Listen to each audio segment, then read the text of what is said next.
Hello, everyone. I see a lot of new faces here, which is good. How many people have not been here before to Rugby? Ooh, this is good news. Yeah. Love that. Okay. Well, I live here in Rugby full time. I moved from Louisville, Kentucky. And if you don't know it yet, by the end of today, you're going to find out that you're going to fall in love with a village today. So I'm going to begin with, we have a wonderful guest speaker, Susan Jarrett. She is the historian, designer, and founder of Maggie May Clothing. And you can find some of her hats and garments that are in our commissary. Please go by there and introduce yourself to Danielle. She'd love to show you around. But Susan, she holds a master's degree from the University of Tennessee in Visual Arts and undergraduate degree in American History and Historical Textiles. She served as a methodology instructor for Tennessee Tech University for 10 years. Maggie May Clothing is a bespoke historical fashion, all-TL. That's a French word, I think. I had to look that up. It's a workshop studio, especially for one used by an artist or designer. Her workshop is nestled in a quiet little valley where the Appalachian Mountains meet the Cumberland Plateau. Susan's clothing supports visual arts for the rural youth by assisting in the facilitation of arts education opportunities within that community. She has also been on the arts and cultural advocate for rural southeastern Tennessee, served 3 years on the board of her county's Regional Arts Council. She takes her dedication to local seriously by producing all garments right here in southeastern Tennessee. She was also Tennessee's nominee for 2021 Small Business of the Year. Susan was able to take advantage of the opportunities during the pandemic based on the idea of change and demand. So I welcome you to meet Susan Jarrett. If you'll come on up here and give her a big applause.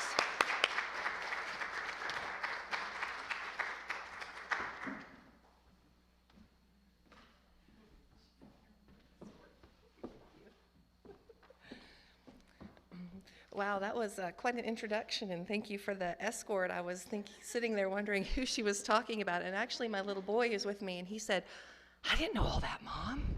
I'm like, well, it does sound quite a lot, but I do love historical clothing, and I do absolutely love rugby. I am a member here. Our whole family is, and we enjoy coming up here every time we can. I actually live 2 hours straight down the valley from Rugby. I live in the Sequatchie Valley, so it's a very quick little jaunt right up here, and so we are here quite often. And I appreciate all of the people at Rugby who have really welcomed us and opened up their arms and allowed us to participate with the village here. It's been a joy for us.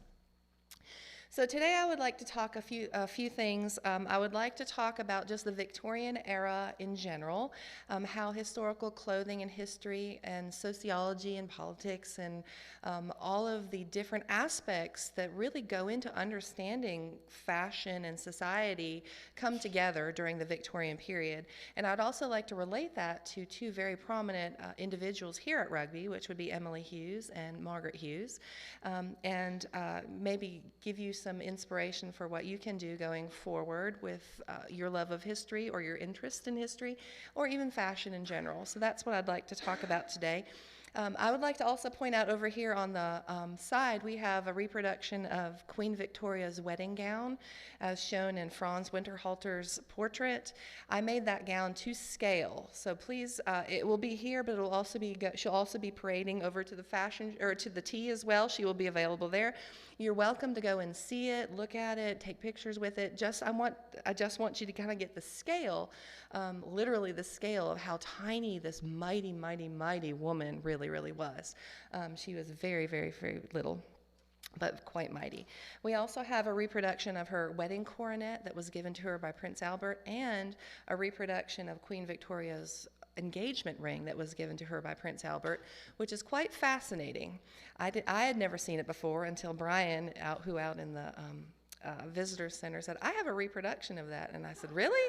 And he's like, "Yeah, let me go get it." And he brought it out, and it was just the most interesting thing that I have ever seen. You'll have to look at it. You just have to look at it. It's It's very Victorian. They were some interesting things. But anyway, so if you don't mind, let's go ahead and get started.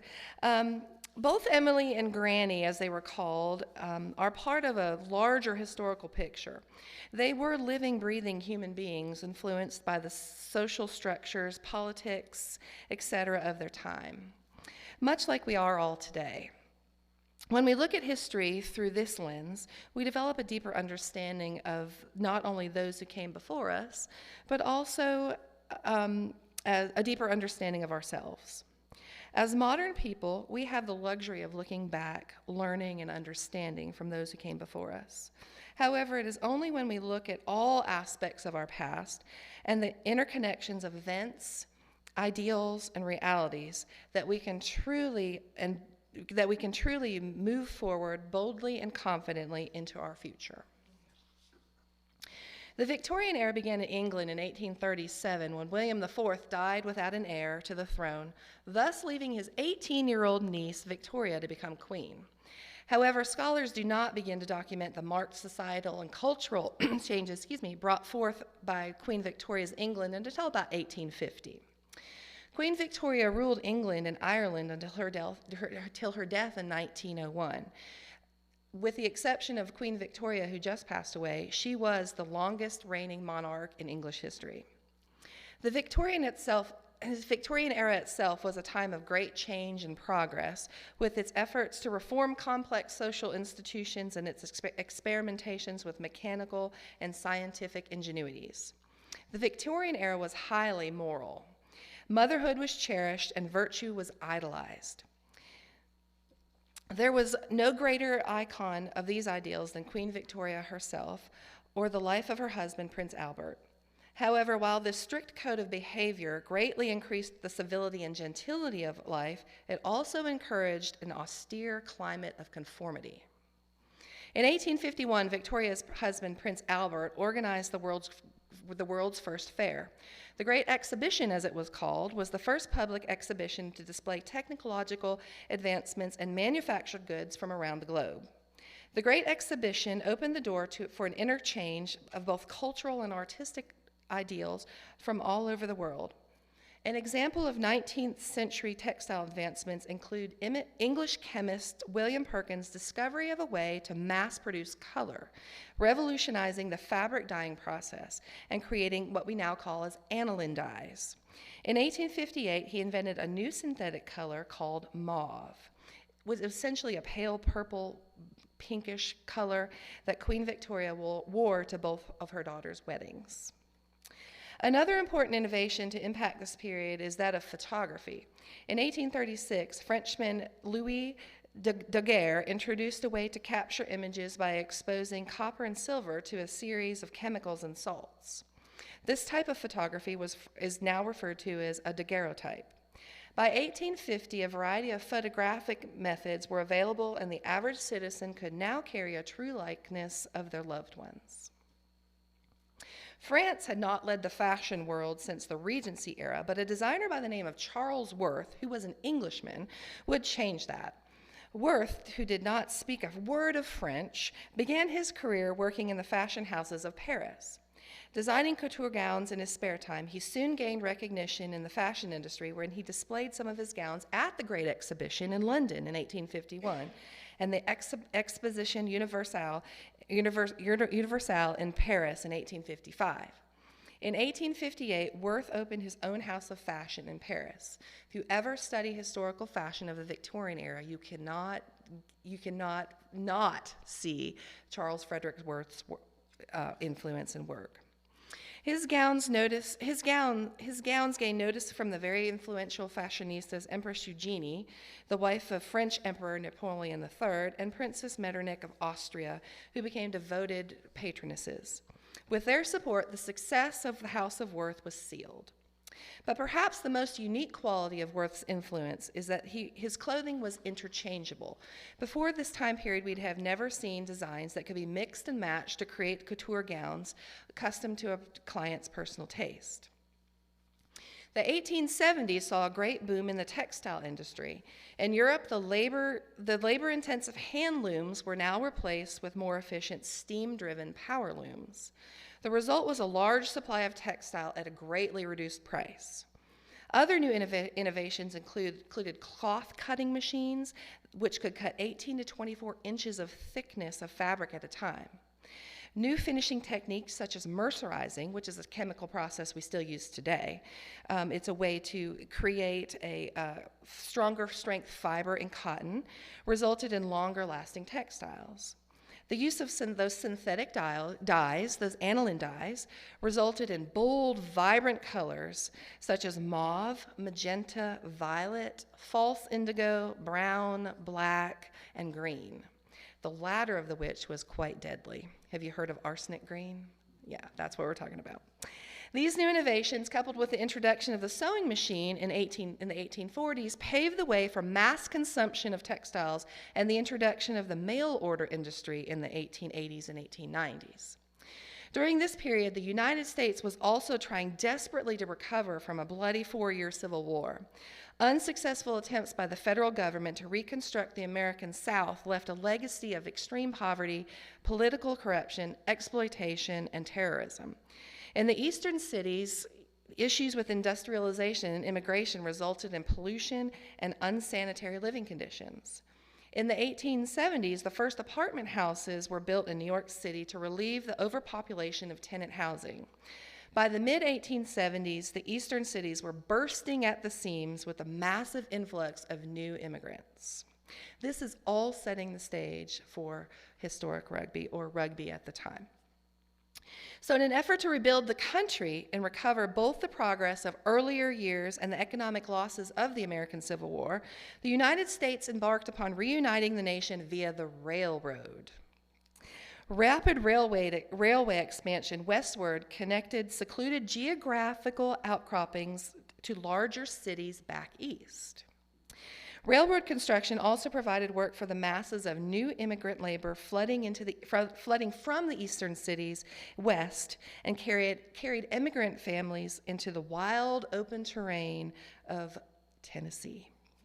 By the 1880s, more and more population became frustrated with the widespread corruption and social injustices brought forth by the rigidity of Victorianism. Soon calls for reform began to surface, and women spoke out against what they deemed the ridiculousness of modern fashion.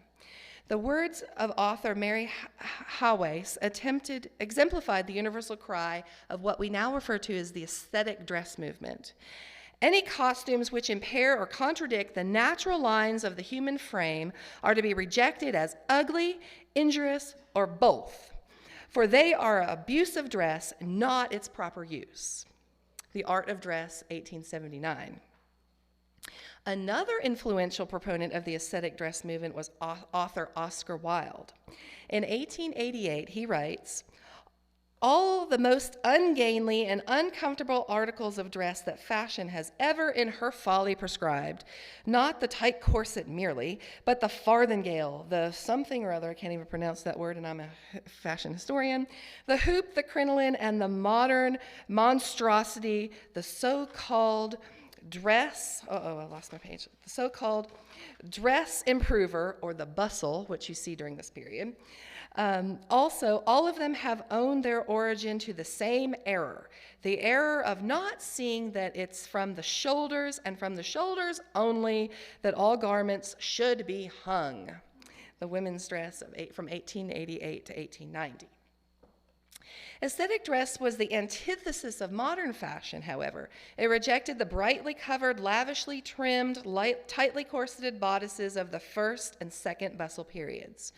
Instead, aesthetic dress boasted free-flowing, uncorseted gowns, completely unaided by dress improvers such as bustles, heavily boned bodices, and layers of petticoats. It was the motto of aesthetic artists that art was for art's sake. Then the motto of, if the motto of aesthetic artists was art for art's sake, then the motto of aesthetic dress was beauty is simplicity and freedom. More traditional-minded ladies, however, opted to keep within the confines of the modern dress philosophies and of the early Victorian era. Mainstream fashionistas of the second Bessel period wore a variety of fashionable dress improvers, tourniers, and padded undergarments to reshape their bodies into the idealized silhouette of the period. Here in Rugby, Emily Hughes, she herself traveled to the backcountry of eastern Tennessee via railway and then coach, writes extensively of her experiences here at the time. Emily Hughes was the daughter of the British gentry class. Like her grandmother, her fashions would have been highly influenced by Queen Victoria and her daughters, most of whom would have been the same age as Emily during her formative years. During her time in England, Emily would have worn gowns made of silk, lace, delicate ornamentations. However, when Emily got to Rugby, she writes in her letters, now colloquialized as the Dissipations at Uffington House, which is available in the commissary. I'm so excited. Yes, George, you got it. I've got my copy. How quickly she found her gowns and fancy shoes unsuitable for the rustic Tennessee terrain.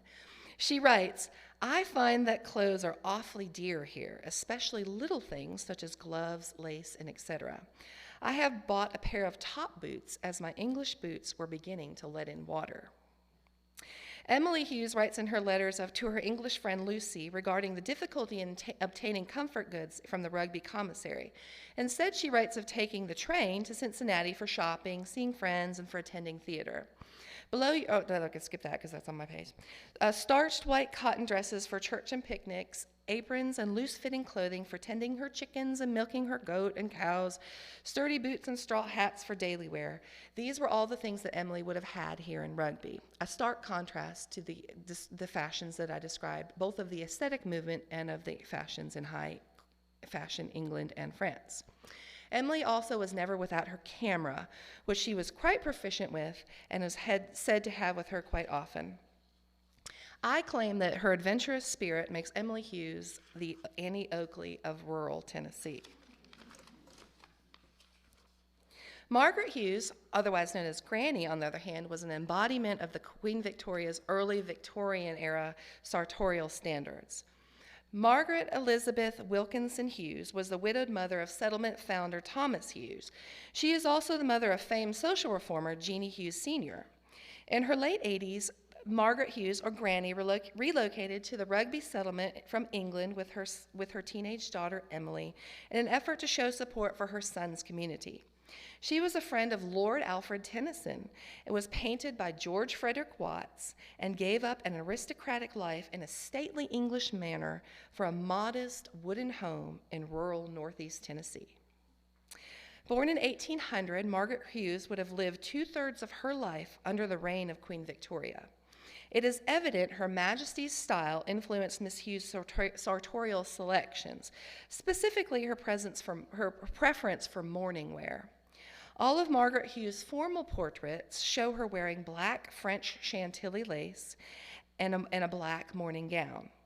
While it was common for women beyond a certain age to prefer darker colors, the majority of images we see of Miss Hughes exhibit some type of mourning wear.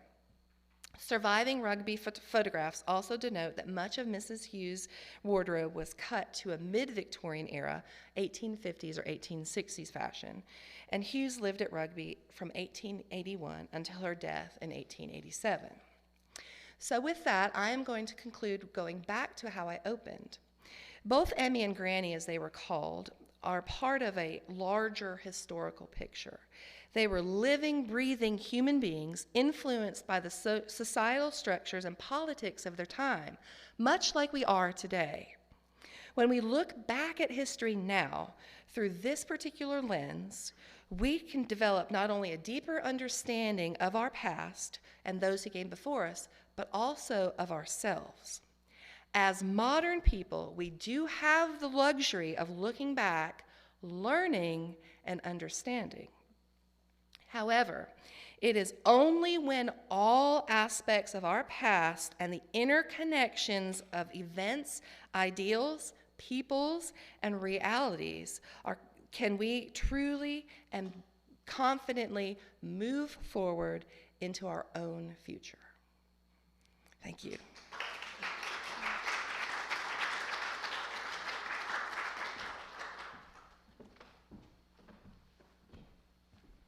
I'm so pleased that, thank you very much, Susan, but I'm very pleased of all the new faces because we are going to show the award-winning film of The Power of a Dream, and I never tire seeing this film. So, and after that, we will have two historians, George Zepp, who's a direct descendant of an early Rugbian family, and Susan on fashion. So we'll start the film now for you.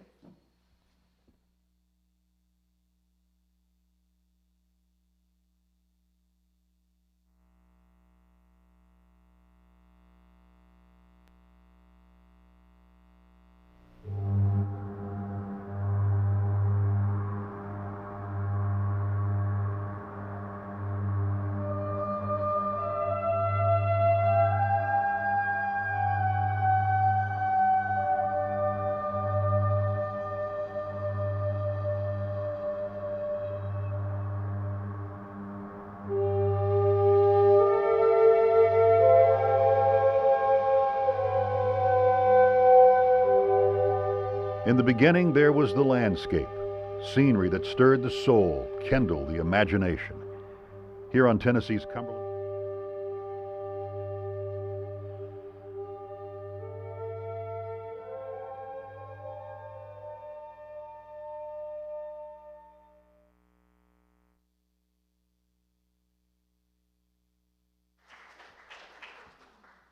It's a wonderful film. We're going to transition now for Susan and George to come to the stage, and we're kind of going to do a fireside chat here, very informal. We would like you to participate, to add to, ask questions, and after that, we will have our fashion show as well. So if Susan and George will please come up. We got two historians here who know everything. You can answer all our questions, right, George?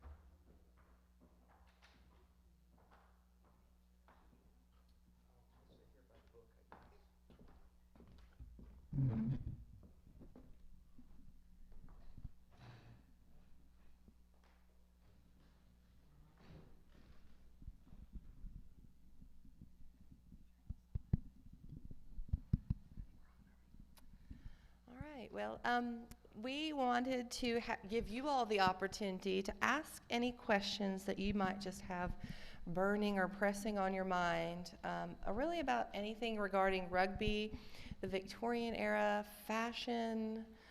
Those are kind of our areas of expertise. I don't know if we could answer anything beyond that, but we could always try.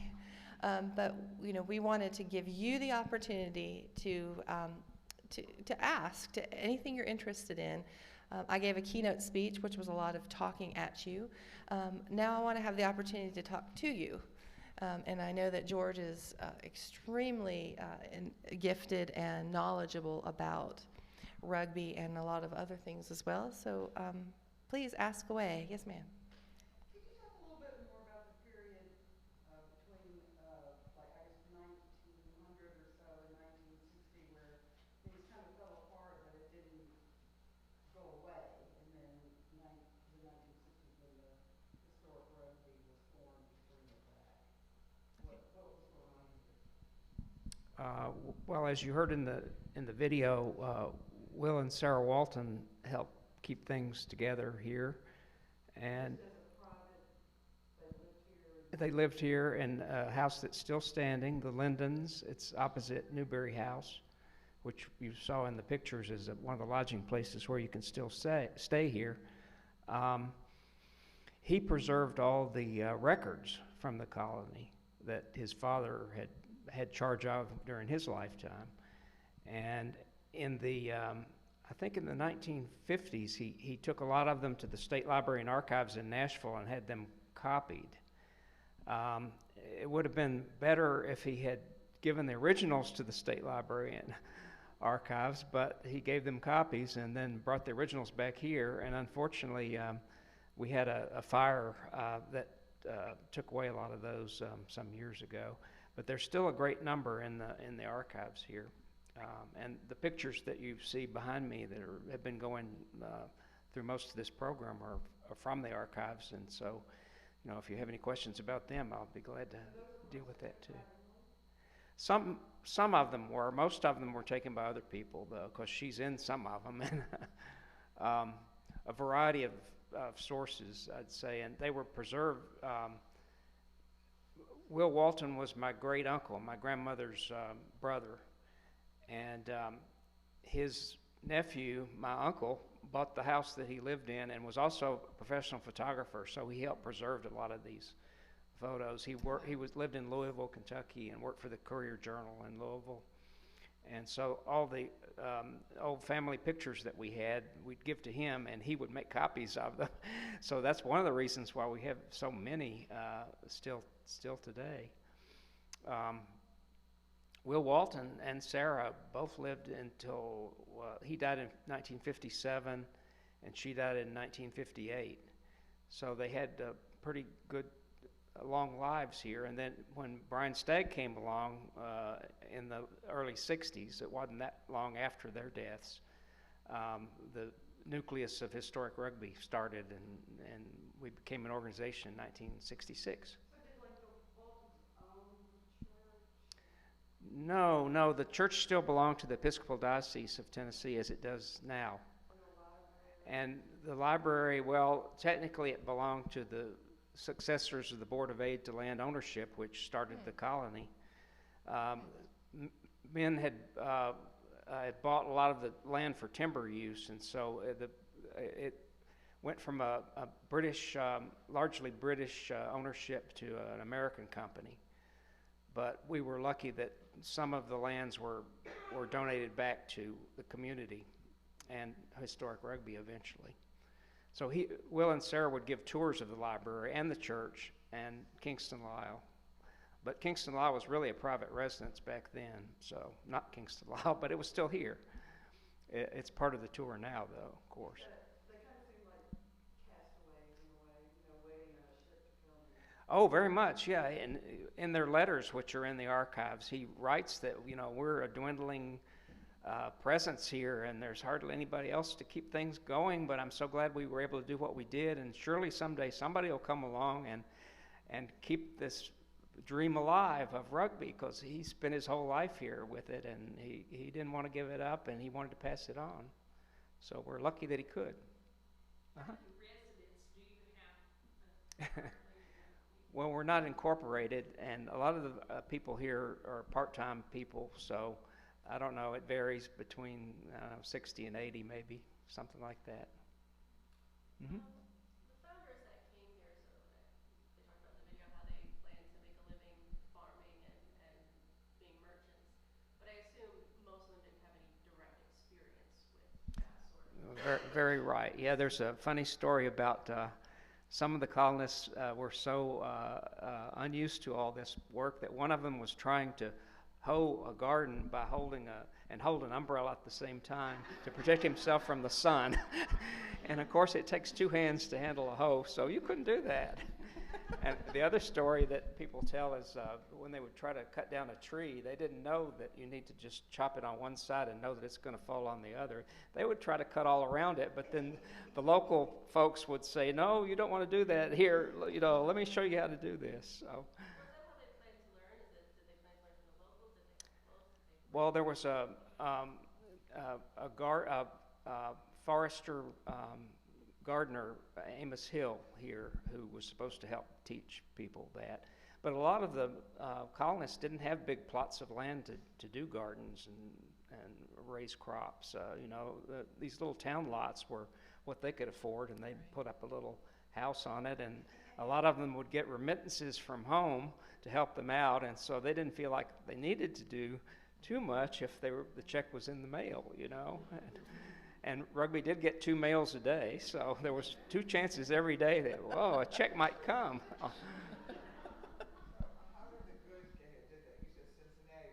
Was there a railroad there? Yeah, the railroad was what led to rugby's development. It came in the same year, 1879-80, the Cincinnati Southern Railroad, down from Cincinnati to Chattanooga, and that's really what opened up this whole area to From Chattanooga, they took development. horse, buggy. No, well, they would get off, there was a depot at what they called Sedgemoor, but it's now Elgin, 7 miles away.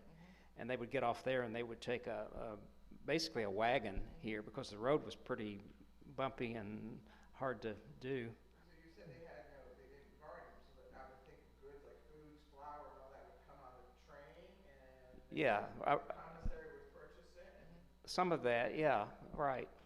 And a lot of the building supplies and things like that they couldn't make locally, they would order from Cincinnati. So, how do they get the food if they didn't garden? well, they did garden some, and there were local people who were gardening and selling things, and so,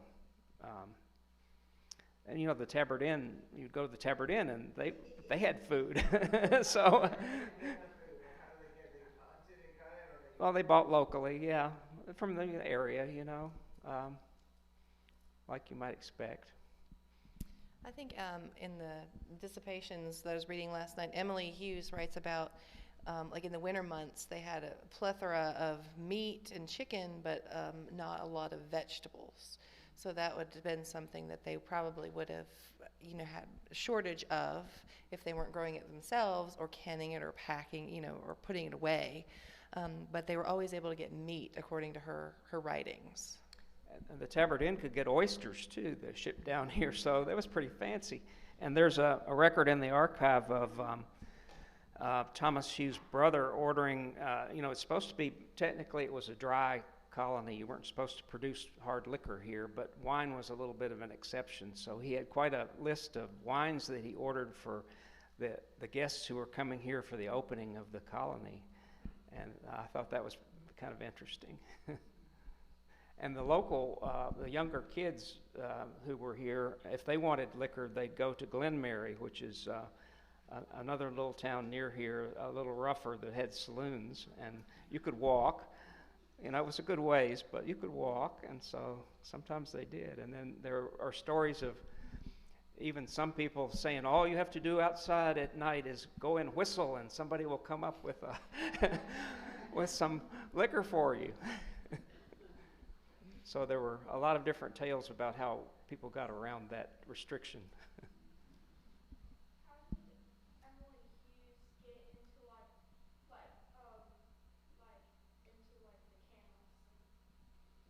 camps? How did she get there? Well, she had a friend who knew a little bit more about it, Mr. Wilson, you heard about in the video, and it was becoming a fad then, so she wanted to try it out, and we have a lot of her pictures that she made. We don't have her camera, unfortunately, because she took it with her. She died she went to Africa and died in Kenya later. 34. Yeah. She was quite an adventurous young lady. She was. They had a farm there too. So Coffee plantation. Yeah. She lived in tents in Texas for a while, and yeah, she was quite adventurous. She did marry. she did. And had a son who survived her. Mm-hmm. This one's for you, Miss Susan. Your dress is really unique. Can you tell us about your dress? As they said, you make clothes and everything. So can you tell us about the inspiration for your dress? And I assume you made it yourself. I did. Yeah, thank you. So the question was about my dress. And my dress is a 1916 garment. It's based on some fashion plates from the time period. I designed it myself, looking at the images. And it's an example of how war changed fashion. So in 4 very short years, women's garments went from very restrictive, like we talked about with the Victorian era, to this free-flowing, more aesthetic style. And that was all because of the war, which ultimately would lead to the flapper, which was just kind of abandonment of all corsetry and undergarments and shorted hair, and it was just kind of a total free period. But the war led to that. So mine is a circa 1916 ladies' dress from that time period, and it's made of cotton.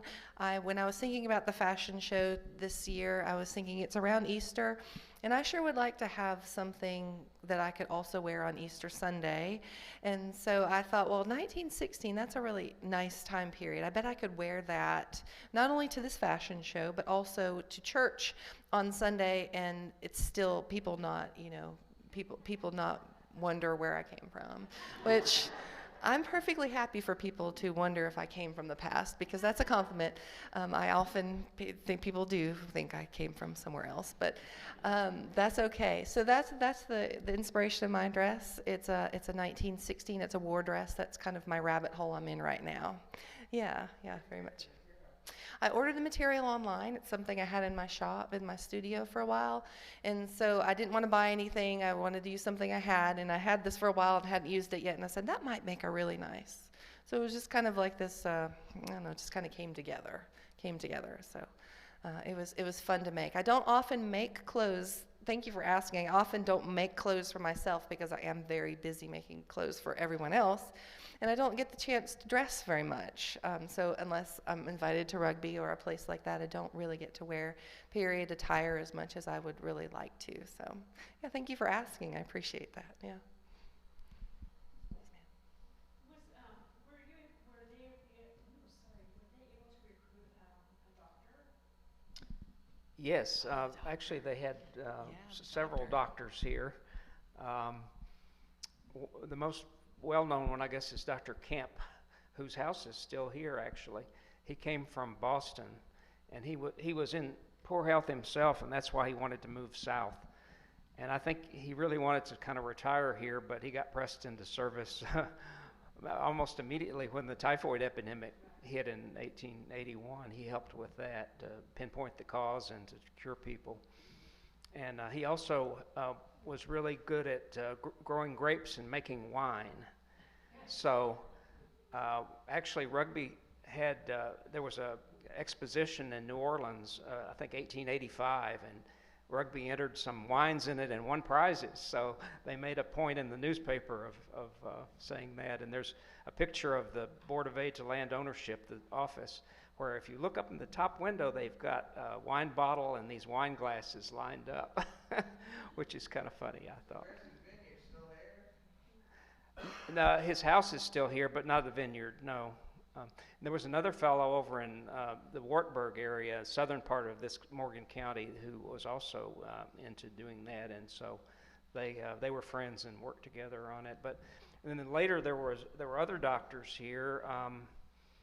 One of them unfortunately got addicted to morphine, and that didn't turn out too well.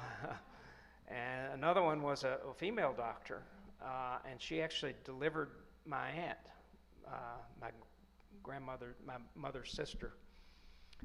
And she moved later to, around the era of your dress, she moved to California.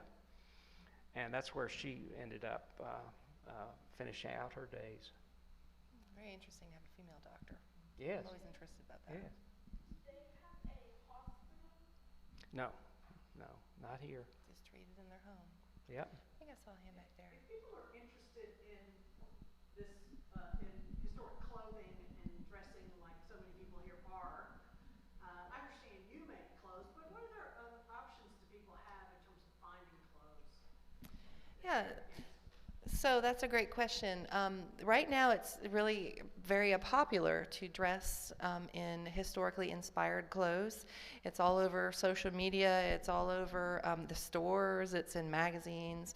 So we're really having a revival of vintage fashions. The 1950s is very popular right now, as is the 1930s, some 1940s. But what's interesting about fashion is that it's cyclical. And it always comes back. So you can see parallels between 1860s silhouettes and 1950s silhouettes. You can see parallels between the 1920s silhouettes and the 1960s silhouettes. So there really are truly garments and styles and silhouettes that are timeless because they keep coming back. My favorite is the 1980s and 1990s when the Nouveau Victorian period was very, very popular. Everybody had on the, had the puff sleeves and the high necks, Laura Ashley, those types. That's all Nouveau Victorian, but it's all has its roots and foundations in the Victorian era fashions. So we are really in a fantastic fashion time right now where we can kind of wear what we want to wear and and it be kind of cool and trendy. We can kind of do that. So that's what we call historically inspired. And I love it. I love it, and I would like to see more of it. Is that a bad country song? I think it is. I think the bustles and the hoop skirts are coming back outside of, Renaissance Fairway. I've seen them in the steampunk movement. Yeah, you see a lot of those. She's asking about bustles and crinolines and the cages and that kind of stuff. I've seen those in the steampunk, but those when we're talking about the extremes, and what I was alluding to in my keynote was those are some extreme kind of fashions and those tight corseting, and there's still that's still happening. People are still interested in that. You don't see it on the street as much as you do, say, Nouveau Victorian, or the Victorian's back now. We're seeing a lot of 1890s leg of mutton sleeves. We're seeing a lot of 1830s and 40s coming back right now, interestingly enough. Some of those fashion kind of hallmarks. So it's fun as a historian to watch modern fashion and say, that I know where that came from. I know where that did. So yeah, so it's been fun. I thought I saw another hand. Yes, ma'am. Did a lot of people live here before rugby was created, and whenever rugby was created, did it change the way that they lived? Well, it was a very rural area, and not having a railroad, it was hard to get to. But there were some communities around here. There was one called Horseshoe Bend. They actually had a post office that's at the bend of the river down here, and there's still somebody who lives down there and owns a beautiful tract of property, but it's just one owner down there now. And then, of course, the Massengales, the Massengale home place that you can walk to were here then, and there were scattered little settlements around, but not anything really big until the railroad came through, and then you began to get little towns along the railroad. Why did they move from Chattanooga to Rugby? You talking about the railroad? Why did the railroad come? Because that is interesting about the railroad. Why did they move? Why did they move? From England to Rugby? Chattanooga, the town of Chattanooga. Oh, here, right. Yeah. I'm trying to understand what you're asking. This Well, is if my. they lived if they lived in Chattanooga, then they wanted to move here. Why did they want to get further away from the cities? I don't know that people did that, really. I'm trying to. What are you trying to ask? This is my little boy. I'm just trying. What? So are you asking me? Are you trying to make the connection between where we live and here? Like, is that what you're trying to? I'm trying to ask why did they move? Who's they? Clarify who they is. Why did the people of Rugby move? Oh, why did they leave Rugby? Oh. Okay, yeah. George can answer that. Yeah, one, sure. well, there weren't many opportunities here for work, and my own family were in Scott County, which is right next to here. Our cemetery is actually in Scott County, so we're right at the tip. And the reason they moved to Chattanooga from around here in 1922 was because my grandfather thought that his 5 children needed better education, and they couldn't get it in this area because the schools were not as good. So that's the reason one family moved, and others probably did for similar reasons, and for work mostly, I would say. There's always been a movement west that they came from the Boston and Baltimore and the cities, and they kind of moved west into our area, and then they kept going past the Mississippi. That was the migration patterns of sort of 19th and early 20th century America. There's an interesting, if you're ever interested in researching this, there's a lot of connections between Tennessee and Texas. Oh, yeah. A lot of connections between Tennessee and Texas, like on a variety of levels. Even in the Hughes family, some of his nephews moved to Texas. They started a sheep ranch out in they Texas, did? yeah.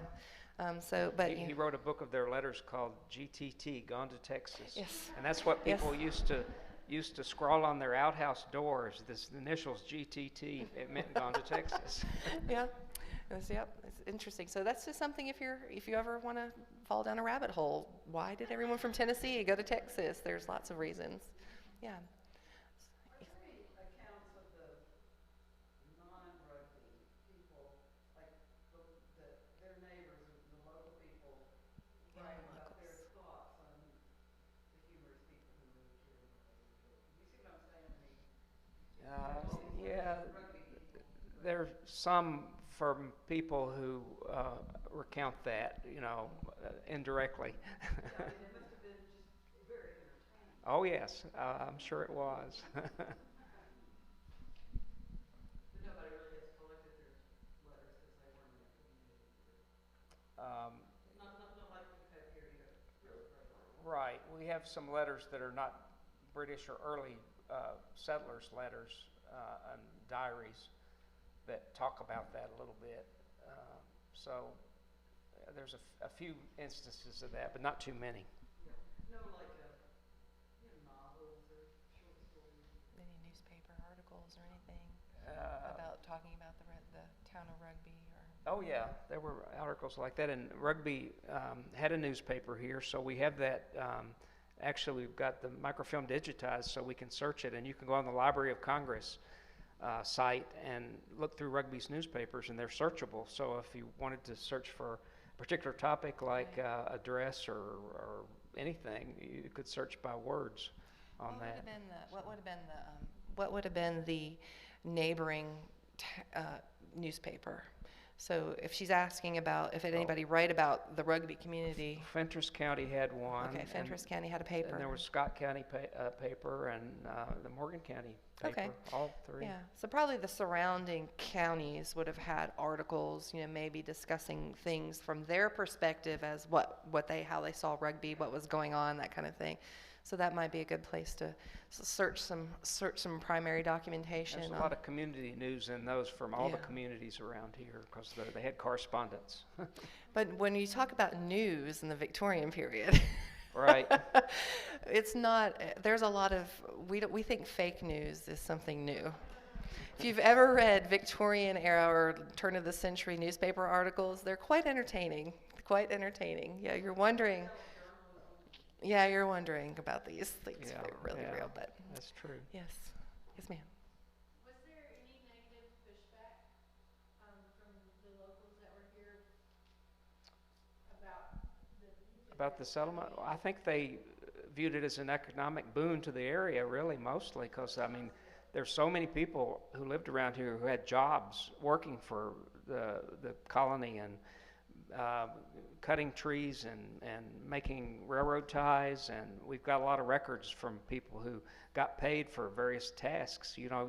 We've got some for people who would clean the septic, not septic, but the outhouses out, and they're called removal of night soil. So we have Very civil. we Very have a civil. lot of documentation of what people got paid for, how much they got paid, and who got paid. Were there any Indians here? Native They Americans. passed through way before Rugby, of course. It was a hunting ground, but not residentially. No. In North Carolina, the Cherokees, they did stay after the Indian Removal Act in the Carolinas. But the majority of them were forcibly, removed to Oklahoma. A few did come back, but mostly within Georgia, southern part of Tennessee, outside Chattanooga, and then in North Carolina, and Cherokee, in that area, they kind of hid out. But this area was, this area is so mountainous. It was kind of not the prime settlement land. No, but they would come through, and we found Right. arrowheads around Yeah. here under rock Probably shelters part of the and things warpath. like that. And, Yeah, it's probably part of the warpath or the it's trade more path. hunting areas, I think. Yeah. More So than warfare. yeah, they would definitely. This was definitely originally their territory for sure. Looking for our but yeah. plentiful deer that we still have and enjoy. Yeah, and bears. I've heard there's bears. And bears, I've heard there's bears. mountain lions. Well, I hate to interrupt, but the ladies of the village will get on me and send a personal messenger if we don't start our fashion. Sounds good. Very good. Well, thank you all so much. I hope you enjoyed that.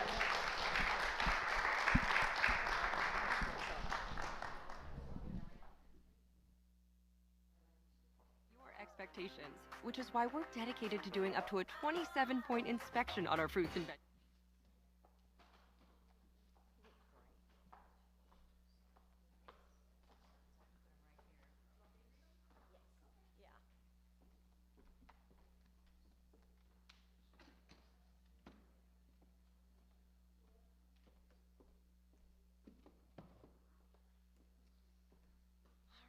looks like I'm going to be emceeing your fashion show today. This is what we all really came for, right? Is this on? I think it is, yeah. So this is what we all really came for, right? The fashions. I appreciate y'all listening to all the other information that we have. I told you a little bit about my dress. It's a 1916, 1917 era dress. I do still have on my corset, though.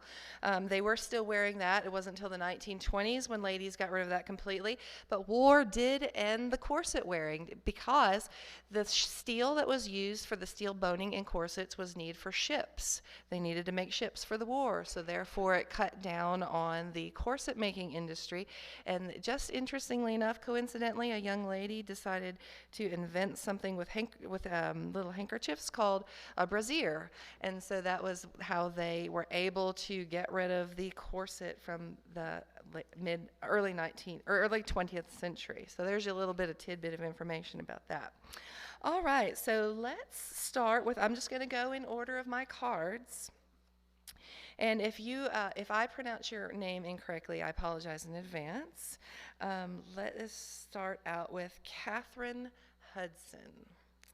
Catherine is from Knoxville, Tennessee, and she describes her dress as, I am wearing an Edwardian day dress consisting of a blouse and skirt, a practical outfit for women's changing lifestyles. So turn around so everybody can see the back. Yes, there you go. Very lovely. All right, thank you, Catherine. Catherine's family are longtime residents of Rugby. All right, next up we have Leah Weber from Knoxville, Tennessee. Leah is wearing a Victorian walking dress and a gorgeous ensemble, if I say so myself. All right, you must come up here and show everyone. Show the front, got to show the back. Now, did you make your dress? Her mother-in-law. I love it. Yes, I love it. Yes. So, Leah, what time period, what year would you call your dress?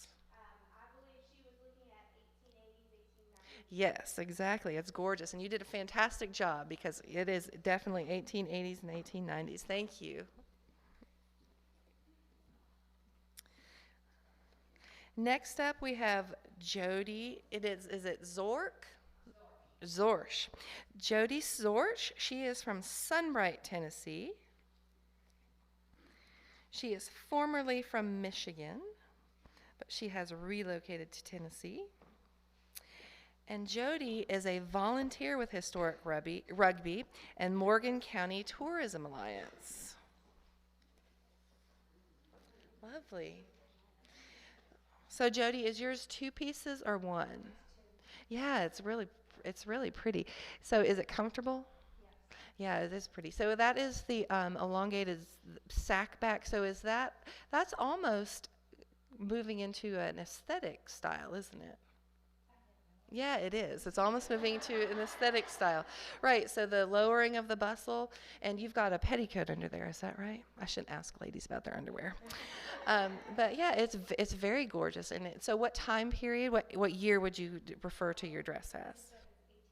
Yeah, 1880s, absolutely. Very good job. Thank you. It's beautiful. I love your hat, too.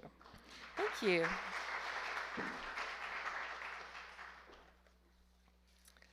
Next up we have, is it Lana or Lana?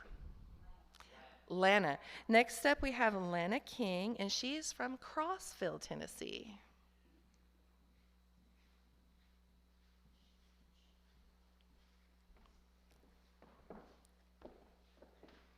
And Lana says, my name is Lana. I live in Crossville. I am wearing a maid or a lady's maid's outfit from about 1880 to 1910-ish. Yes, and you made it yourself, is this correct? Yes, and she told me she made it herself. Oh, I love your shoes. Wow. Those, well, you're a maid. You're allowed to get away with a few things.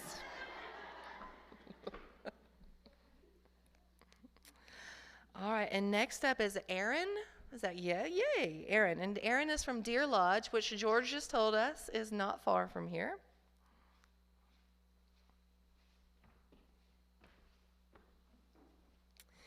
And Aaron writes, my name is Aaron and I live in Deer Lodge, Tennessee. My outfit is a combination of steampunk, Amelia Bloomer, due to the shortness of my skirt. And you know your fashion history. Yeah, very good. Nice.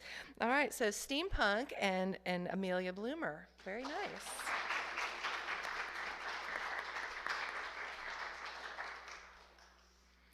And last but not least, we have Miss Deanne Kurgan herself, who, let's all give her a round of applause for organizing the fashion show. Yes, working very, very hard. She's from Louisville, Kentucky, but relocated to Rugby, Tennessee. And she rebuilt the Yondilla. Oh, that's your house.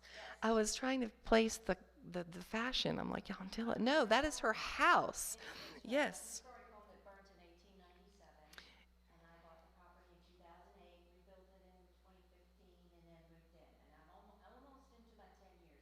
Wow.